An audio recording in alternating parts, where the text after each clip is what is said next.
Кейде болса қысқа мүдделі ят жұмысшы ятқа айлануы мүмкін. Мысалы үшін сіз телефонда кімменендір сөйлесіп отырғаныңызда сізге кімніңдір телефон номерін айтады.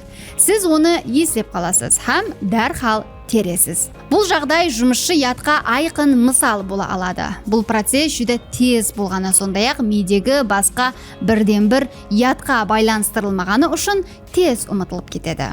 Мағлұматты есте сақтап қалу үшін миде және бірнеше жағдайлар жүз беруі керек. Жұмысшы яттан кейінгі басқыш бұл шифрлау.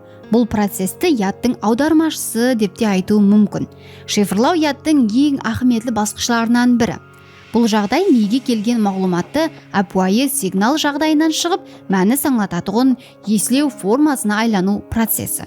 Инсан сыртқы орталықтан көру, есту, искелеу, ямаса басқа сезу арқылы мағлұматты алады. Егер ол арнаулы түрде кодланбаса, бұл мағлұмат қысқа уақыт ішінде жоғалады.